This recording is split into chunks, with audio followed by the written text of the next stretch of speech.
오늘날 교회에도 방언 때문에 논쟁이 많습니다.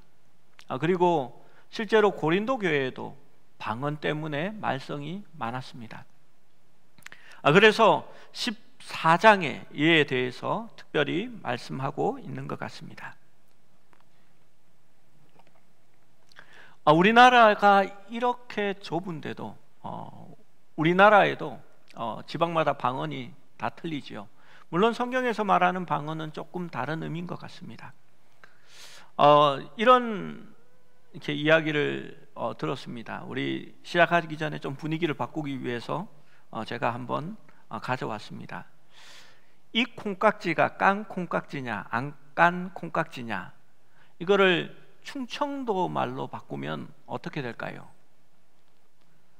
깐겨 안 깐겨 예, 그렇게 된다고 합니다. 경상도에 이게 합천 이쪽의 말인데요, 비좁아도 가까워서 간다. 이게 어떻게 말하는지 아십니까? 소 잡아도 개 잡아서 간다. 네, 이렇게 얘기합니다. 전혀 공감이 안 되네요. 비좁다라는 말을 소잡다라는 말로 쓰고요, 가깝다를 개찹다, 개잡다 이렇게 얘기를 합니다. 그래서 소잡아도 개잡아서 간다, 뭐 이렇게 모르는 사람이 들으면 뭐 이렇게 저희 외할머니가 그러셨거든요. 저쪽 교회가 소잡아도 개잡아서 간다 이렇게 얘기를 하시더라고요.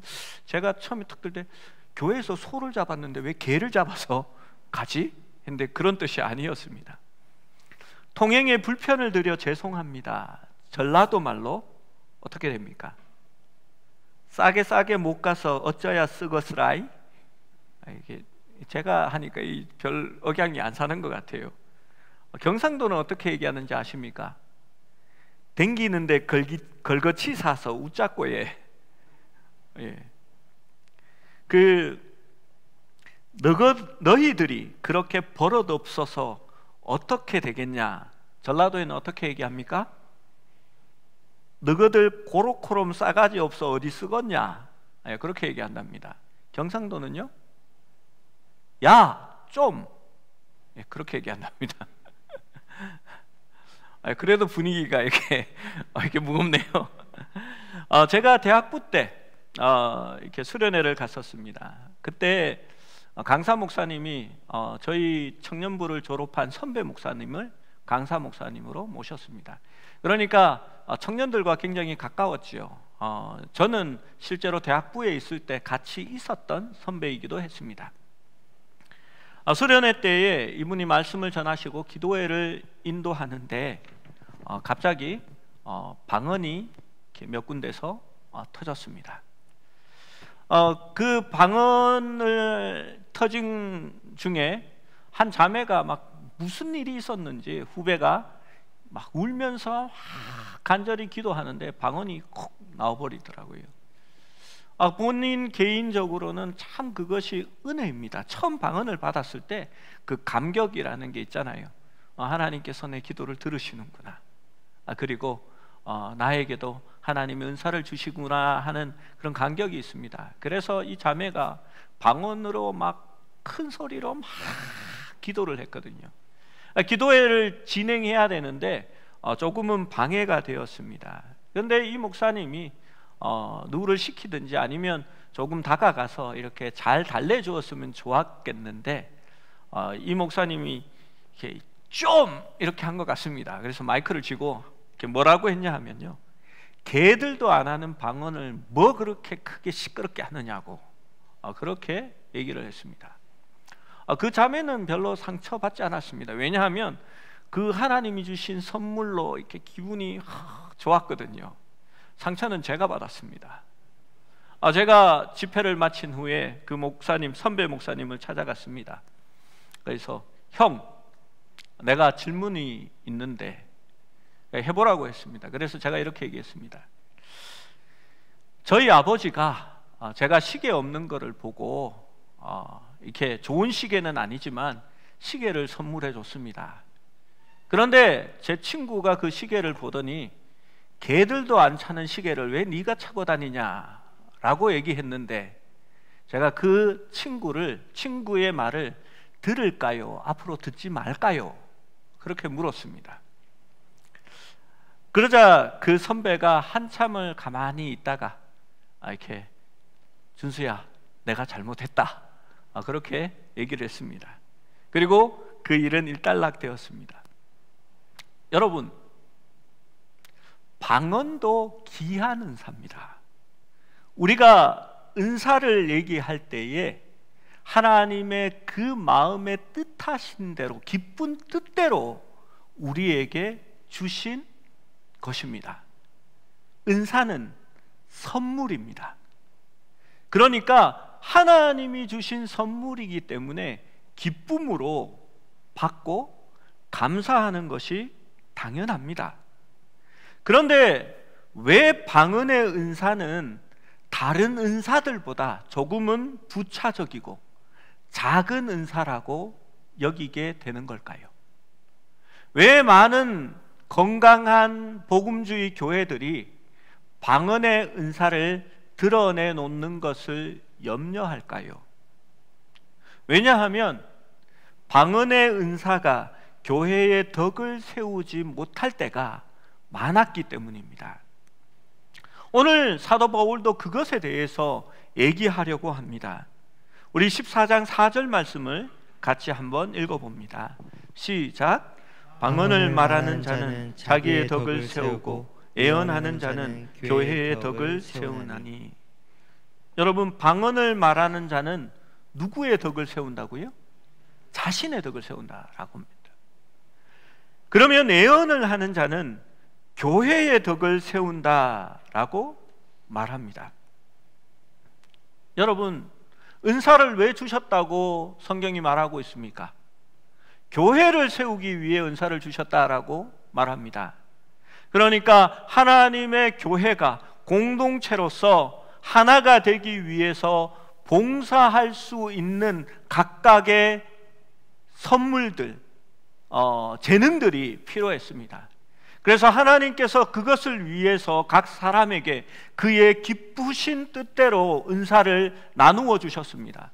그래서 누구에게는 가르치는 은사를, 누구에게는 섬기는 은사를, 누구에게는 지혜의 은사를, 이런 은사들을 다 나누어 주셨는데 방언의 은사는 조금 독특한 것이 있었습니다.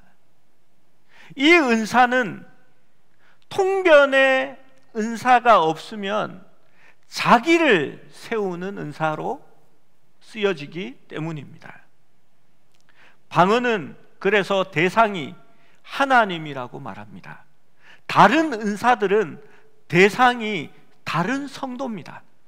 섬기는 은사는 교회에서 화장실 청소도 하고 복도도 쓸고 식사도 준비하고 또 전도도 하고 모든 것들이 교회를 섬기는 은사입니다. 그런데 방언은 자기를 섬기는 은사가 되는 겁니다. 방언을 말하는 자들은 비밀을 말한다라고 말합니다. 그러니까 이렇게 생각하는 사람들이 나타납니다. 방언은 하늘의 놀라운 비밀을 말하고 있는 거야. 내가 지금 무슨 말 하는지는 모르지만 이게 놀라운 비밀이야 라고 생각합니다.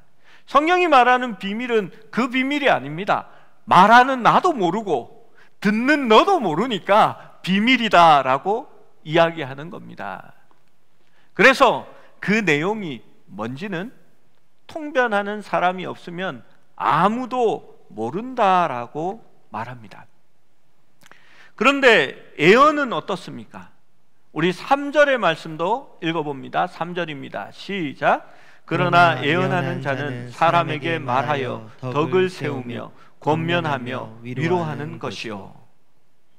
예언하는 사람은 덕을 세운다라고 말합니다. 권면하고 위로한다라고 말합니다. 여러분, 고린도 교회의 성도들은 오늘 우리와 같이 앞에 성경책을 펴놓고 예배하지는 않았습니다. 신약 성경은 아직 기록되고 있었던 때입니다.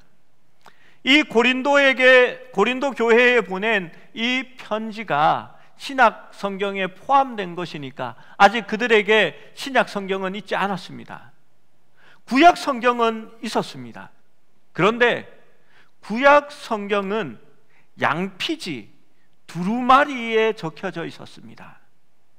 양을 잡아서 그 양을 무두질한다 그러죠. 얇게 편 다음에 거기에 성경을 새깁니다.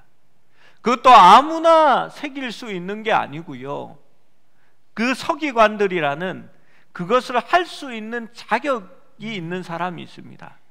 이 사람들이 정말 명품을 만들듯이 한 땀 한 땀 그 글귀를 옮겨 적으면서 여호와라는 단어가 나오면 중간에 놓고 가서 목욕하고 씻고 붓도 다시 씻어서 깨끗하게 만든 다음에 다시 적다가 또 여호와가 나오면 또 가서 씻고, 이렇게 해서 만들어진 양피지가 구약 성경입니다.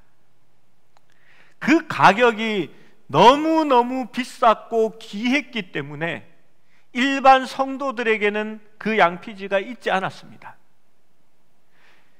예수님 당시나 초대교회 때에는 구약 성경은 한 회당에 두루마기 하나가 있을까 말까 했습니다. 그래서 회당에 그것이 보관되어 있으면 사람들이 와서 연장자가 나와서 그것을 읽고 그 의미에 대해서 설명했습니다. 그래서 예언이라고 말하는 것은 누군가가 앞서서 먼저 말하는 사람이 있어야 했습니다. 그게 헬라어 어미로 이게 그냥 단어니까 프로페테우오라는 말입니다. 프로라는 건 전에 앞에라는 뜻이고요, 페테우오는 말하다라는 말이랍니다. 그러면 이 예언이라는 단어가 전에 앞에서 말하는 것, 이런 뜻을 가지는 겁니다. 그런데 지금 우리가 생각하는 예언은 마치 장래에 일어나는 어떤 일을 말하는 것처럼 생각됩니다. 중세가 지나고 영어로 성경이 옮겨질 때에 영어의 의미를 프로퍼시라는 단어를 빌어서 썼기 때문입니다. 그 단어는 미래에 일어나는 일을 말하는 것처럼 들리기 때문입니다. 사실 예언은 하나님의 말씀을 선포하고 설명하는 것이었습니다. 그래서 그 예언과 방언을 비교하여 지금 말하고 있는 것입니다. 사도행전 2장의 오순절에 교회가 시작될 때의 그 출발을 바로 방언이 알리게 됩니다. 많은 사람들이 모여서 기도하다가 하늘에 불같은 것이 혀에 내리고 혀에 갈라진 것처럼 그것이 내리게 됩니다. 그때 사람들이 각각 다른 지방과 나라의 말들로 방언을 하기 시작합니다. 그래서 사람들이 이것이 어찌 된 일이냐, 저들이 우리나라와 우리 지방을 알지 못하는데 어떻게 해서 우리말로 이야기를 하느냐, 사람들은 그 기이한 일을 찬양했습니다. 여러분, 그런데 그 방언을 듣고 사람들이 돌아와 회개하고 믿은 것은 아니었습니다. 그 방언이 있을 때에 베드로는 듣는 사람 모두가 이해할 수 있는 아람어로 복음을 전파하기 시작했습니다.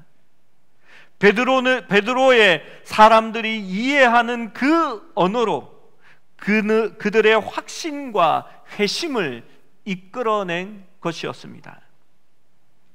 바울은 사람에게 하나님의 말씀을 전달하면 덕을 세우는 것과 권하는 것과 위로하는 이 세 가지가 있기 때문에 예언의 은사는 유용하다라고 말합니다. 여러분, 우리는 은사라고 하면 무언가 하늘에서 내리는 영적인 것만 생각하는 경향이 있습니다. 그래서 방언이라든지 아니면 병 고치는 은사라든지 무언가 신비한 것만 추구하지만 여러분, 우리에게 주시는 모든 것들이 선물이고 그것은 은사라는 말로 표현됩니다. 여러분, 지혜 있는 자는 지혜를 은사로 받은 겁니다. 남들보다 힘이 좀 센 사람은 그 힘을 은사로 받은 겁니다.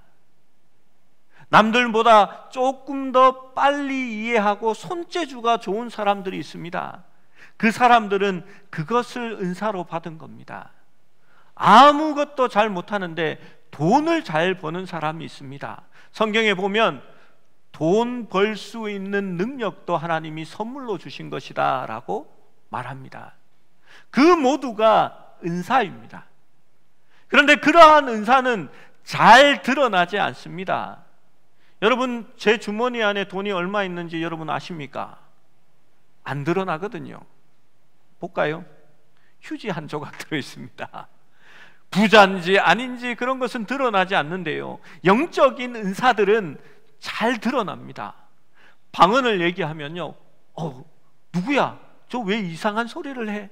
바로 시선이 집중되는 거지요. 여러분, 병 고치는 은사가 있으면요, 사람들이 막 몰려듭니다. 제가 청년 때 제 친구 중에 그 신유의 은사를 받은 친구가 있었습니다. 이 친구가 기도하면 병이 낫는 일이 자주 일어났습니다. 그 지방의 한 교회에서 같이 기도하는 모임이었는데요, 그게 얼마나 빨리 소문이 나는지 나중에 한 1년쯤 지나니까 인천에서 기도해 달라고 사람들이 찾아옵니다. 발 없는 말이 정말 천리를 가는 것 같습니다. 이 친구가 재밌는 일이 있었는데요, 이 친구가 이렇게 기도할 때에 어떤 권사님이 이렇게 얘기했습니다. 청년들은 좋겠다. 기도하면 하나님이 다 들어주시니까 나중에 돈 잘 벌게 해달라고, 또 이렇게 이 훌륭한 사람 되게 해달라고 기도하면 하나님 들어주시잖아 라고 얘기했습니다. 근데 이 제 친구가요, 이렇게 지금 목회를 하는 친구도 아닌데 단번에 화를 확 내면서요, 내가 그것을 버리려고 하나님 앞에 얼마나 몸부림치며 울었는데 왜 그것을 다시 찾으라 합니까? 라고 얘기했습니다. 제가 그 친구를 보면서 멋있다, 목회는 네가 해야 되는데 그 생각을 한 적이 있습니다. 여러분, 은사는 선물입니다. 그런데 왜 사람들이 눈에 띄고 드러나는 은사를 좋아할까요? 자기를 세우고 싶은 마음이 남아 있어서 그렇습니다. 온전한 은사가 되기 위해서, 교회를 섬기는 은사가 되기 위해서는 나를 낮출 수 있는 준비가 되어야 하는 것입니다. 여러분, 바울이 말하려는 것이 무엇입니까? 은사는 자신을 세우는 것이 아니라 교회를 세우는 것이 되어야 한다라는 겁니다. 여러분, 모든 봉사가 다 그렇습니다. 여러분이 하고 있는 교회에서 모든 일들이 자신을 높이는 것이 되면 여러분, 그것은 옳은 것이 아닙니다. 저는 많이 부족합니다. 그런데 저희 교회 홈페이지에 들어가면요, 목사에 대한 어떤 글을 적어 놓지 않았습니다. 우리 교육자들이랑 이야기하면서 교회가 목사를 드러내는 곳은 아니기 때문에 우리 그거 하지 맙시다 하고 인사말도 적지 않았습니다. 차라리 그것을 적을 수 있다면 예수 그리스도를 소개하는 그러한 내용을 적는 것이 좋겠다라고 생각하고 다음에 홈페이지를 개편할 때는 그렇게 바꾸려고 합니다. 여러분, 사람이 드러나는 것이 좋지 않습니다. 오직 그리스도가 드러나고 교회가 높아지면 그것으로 족한 것입니다. 여러분, 모든 은사가 다 그렇습니다. 아무리 열심히 봉사하고 헌신한다 해도 그것이 교회를 섬기는 게 아니고 나를 드러내는 것이 된다면 그것은 아무것도 아니고 자신에게 유익하지도 않은 것입니다. 여러분, 특별히 왜 방언의 은사가 문제가 될까요? 공식적인 자리에서 방언을 말하는 것을 허락하지 않기 때문입니다. 건강한 교회라면 그렇습니다. 왜냐하면 고린도전서 14장에 그렇게 적어 놓았기 때문입니다. 방언을 말하는 자는 자기도 알지 못하고 듣는 자도 알지 못하고 스스로를 높이는 것이기 때문에 방언을 공적인 예배에서 하지 못하게 합니다. 그러면 어떻게 합니까? 그래도 하고 싶은 사람들이요, 모여서 방언 기도회를 만듭니다. 교회마다 하나씩 꼭 있는 것 같습니다. 그러면 자격이 있습니다. 방언을 하기 원하는 분이나 방언을 하는 분만 거기 나와서 기도하는 겁니다. 그리고 거기에 가면 막 이상한 소리로 막 가득 차 있습니다. 제가 지난주에 얘기했지요. 장마철이 끝나고 각종 종류의 매미들이 한꺼번에 우는 것 같다고요. 막 그렇게 막 기도를 하면요, 무언가 뜨겁고 놀라운 것 같습니다. 그리고 영적인 어떤 것들이 있으니까 마치 하늘의 놀라운 비밀을 얘기하는 것 같습니다. 그리고 그곳에는 각종 체험담들이 넘치기 시작합니다. 방언을 받으려면 말이지 턱에 힘을 빼고 이렇게 어떻게 해야 된다든지 그런 것들을 얘기하고 또 그런 일들을 추진하게 됩니다. 여러분, 마치 영적인 신비함을 추구하는 영적 엘리트 같은 느낌을 만들어 나가게 됩니다.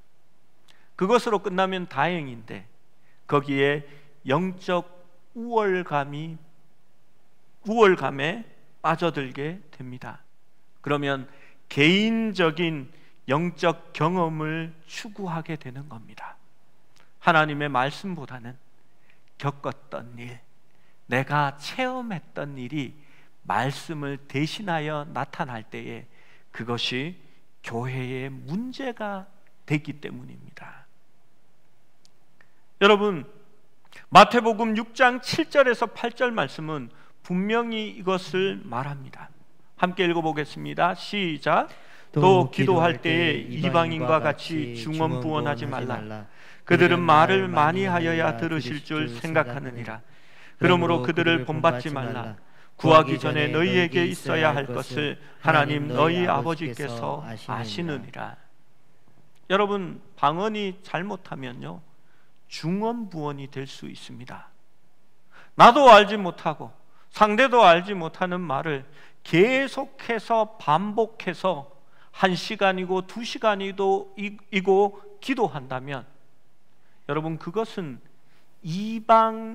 이방신을 섬기는, 우상을 섬기는 사람들과 같다라고 말합니다. 참된 은사는 분명한 뜻을 가지고 그 언어를 사용하는 사람이 있고 교회가 알아들을 수 있는 해석되는 언어로 말할 때에 가치를 가지는 겁니다. 그렇지 않고서는 목적이 없습니다. 단지 자기를 세우고 자기의 감격을 느끼는 것 뿐입니다.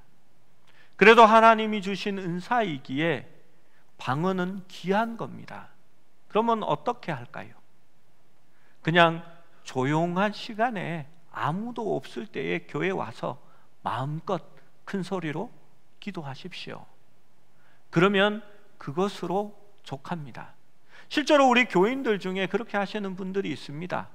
이렇게 오셔서 기도하고 가시고, 저는 그것이 맞는 방법이라고 생각합니다. 고린도전서 14장 7절에서 9절의 말씀을 다시 한번 읽어봅니다. 시작. 혹 필이나 검과 같이 생명 없는 것이 소리를 낼 때에 그 음의 분별을 나타내지 아니하면 필이 부는 것인지 검은고 타는 것인지 어찌 알게 되리요. 만일 나팔이 분명하지 못한 소리를 내면 누가 전투를 준비하리요. 이와 같이 너희도 혀로서 알아듣기 쉬운 말을 하지 아니하면 그 말하는 것을 어찌할리요? 이는 허공에다 말하는 것이라. 여러분, 우리 말씀에 피리나 검은고라고 했는데 원래 성경 말씀에는 피리와 현악, 하프라고 기록됩니다. 피리는 목관악기고 검은고 하프는 현악기를 말하는 겁니다. 그런데 이 악기들이 그 음의 분별을 나타내지 않으면 그것이 어떤 음악인지 어떤 노래인지 알지 못한다는 겁니다.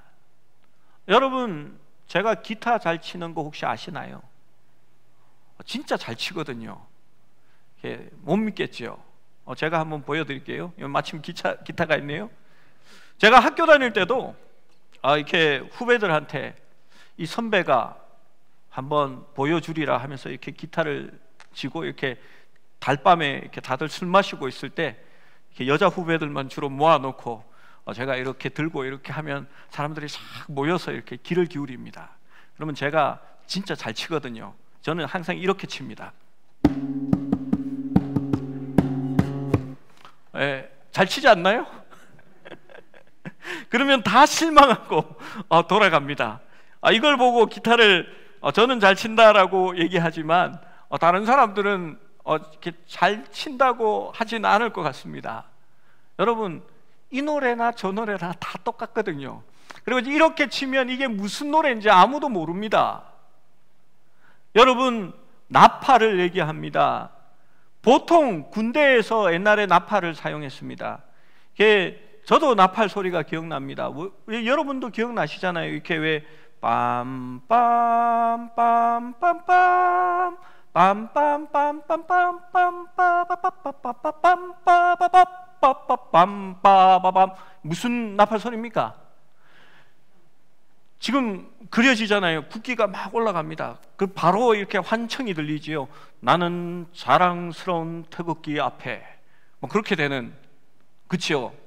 이게 음이 살아있어서 분별이 되기 때문에 그게 느껴지는 겁니다. 오늘 성경 말씀이 무슨 얘기를 하냐 하면요, 불확실한 소리를 나팔이 말하면, 소리를 내면 이게 국기 개양인지 기상 나팔인지 전쟁에 나가자는 건지 아니면 전쟁하고 있는데 후퇴하라는 말인지 알아들을 수 없다라는 겁니다.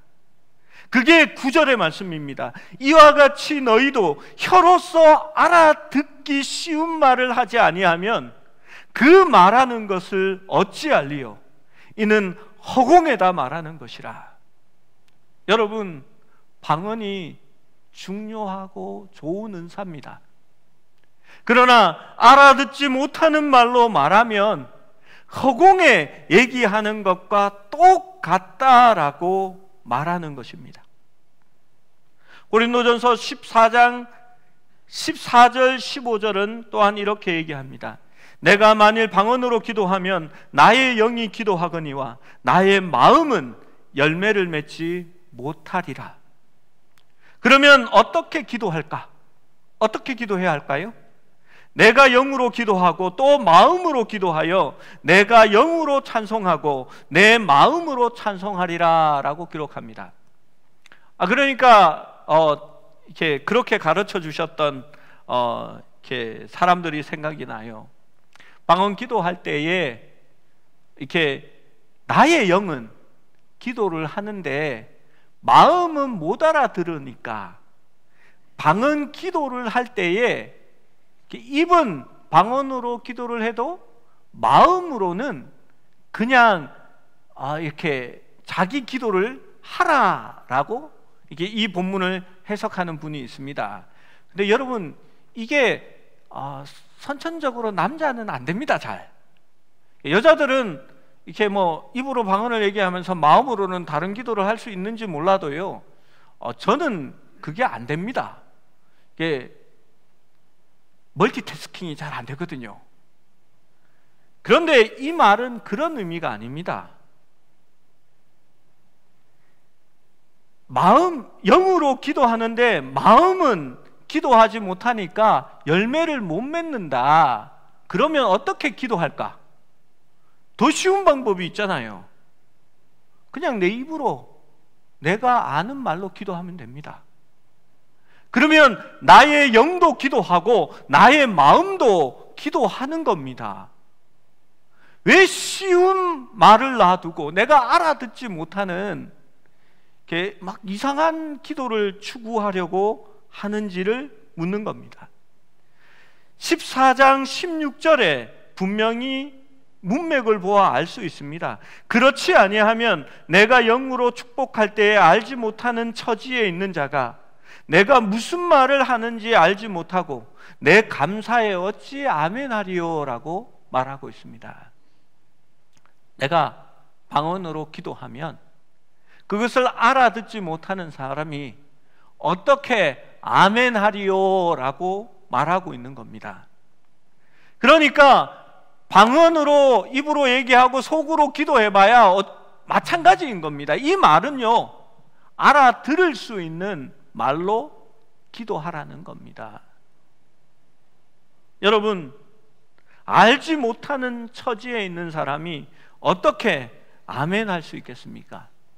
아멘은 그렇게 될 것입니다. 그 말은 진리입니다 라고 하는 뜻입니다. 우리 교인들은 아멘이 좀 인색해요. 제 말이 이렇게 진리 같지 않은 모양입니다. 그런데 여러분, 이 아멘 하는 게 내용을 알아야 아멘 할 수 있습니다. 들어서 뜻을 알아야지요. 맞는 말이어야 아멘, 진리입니다. 그 뜻을 이해할 수 있어야 아멘, 그렇게 될 줄로 믿습니다, 이렇게 얘기하는 거잖아요. 그래서 아멘이라는 말이 이렇게 타이밍이 중요합니다. 온누리 교회에서 어떤 집회를 할 때 제가 거기에 참석한 적이 있습니다. 하영조 목사님이 살아계실 때에 말씀을 전했습니다. 이분이 말세에 대해서 얘기하면서 말세가 되니까 사람들이 다 미쳐가는 것 같습니다.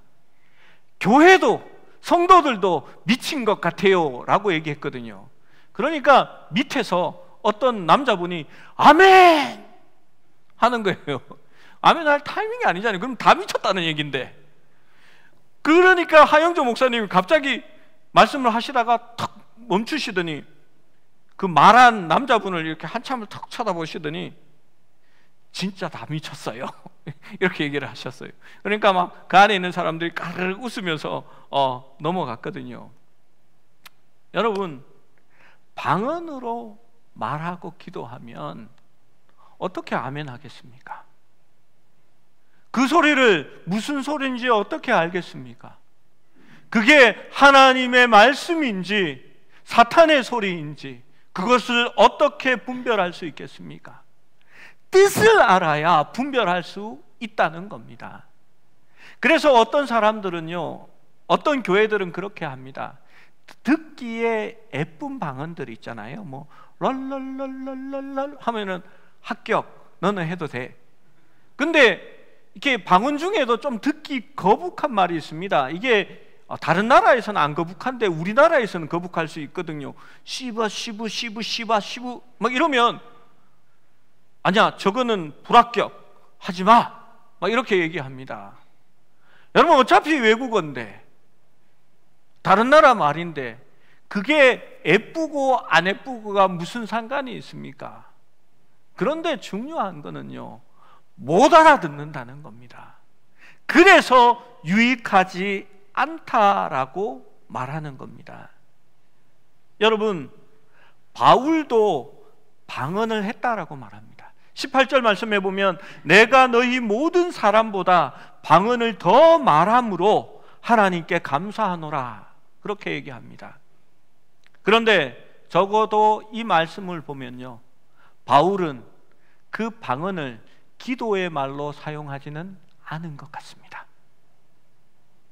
우리가 흔히 방언 기도라고 얘기하는데 조금은 다른 느낌입니다. 두 번째로, 바울은 자신이 영적인 사람임을 나타내기 위해서 공적인 예배의 자리에서 방언을 사용한 것 같지는 않습니다. 세 번째로, 다윗은 자기의 이익을 위해서 방언을 말하지는 않았다는 것입니다. 바울이 이제 결론을 내립니다.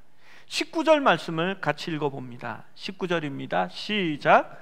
그러나 교회에서 내가 남을 가르치기 위하여 깨달은 마음으로 5마디 말을 하는 것이 1만 마디 방언으로 말하는 것보다 나으니라. 여러분, 뭐가 낫다고요? 하나님의 말씀을 깨달은 마음으로 5마디 말을 하는 것이 방언으로 1만 마디 말하는 것보다 낫다라고 말합니다. 여러분, 무엇을 선택하시겠습니까? 말씀을 듣고 깨달은 마음으로 그 은혜를 5마디 나누는 것이 방언으로 1만 마디 한 것보다 훨씬 더 낫다라고 말하는 겁니다. 여러분, 그러면 방언을 말하기보다 예언을 하기 위하여 힘쓰라라는 말이 왜 나온지 이해가 되시죠? 여러분, 성경을 이해하고 그 은혜를 나누십시오. 그러면 방언으로 이야기하는 것보다 훨씬 더 낫습니다. 20절 말씀을 읽어봅니다. 바울의 최종 결론입니다. 시작. 형제들아, 지혜에는 아이가 되지 말고 악에는 어린아이가 되라. 지혜에는 장성한 사람이 되라. 여러분, 그렇습니다. 바울은 계속해서 우리가 성숙한 사람이 되기를 원합니다. 장성한 자가 되기를 원합니다. 여러분, 고린도전서 13장 11절에는 내가 어렸을 때에는 어린아이와 같이 했었다. 그러나 장성한 후에는 어린아이의 것을 버렸다라고 말합니다. 여러분, 철 좀 들어라 라는 말을 그렇게 얘기하는 겁니다. 여러분, 이것에서 우리가 무엇을 배울 수 있습니까? 하나님의 말씀의 가르침을 듣고 그것을 배우고 그 은혜를 함께 나누는 것이 장성한 자의 것이다 라고 말씀하는 겁니다. 하나님의 말씀의 가르침과 그 말씀을 묵상하고 그것을 나누시기 바랍니다. 여러분, 우리는 나의 이기적인 영적 경험을 추구하지 않습니다. 감정이 아니라 하나님의 말씀을 즐기는 겁니다. 여러분, 누가 그것을 경험했다고, 내가 꿈에 하나님을 만났다고, 혹은 내가 옛날에 믿어보니까 라는 말을 우리는 따라가지 않습니다. 우리는 말씀이 말하는 것만 받아들이는 겁니다. 왜냐하면 하나님의 말씀만이 진리이기 때문입니다. 말씀을 맺습니다.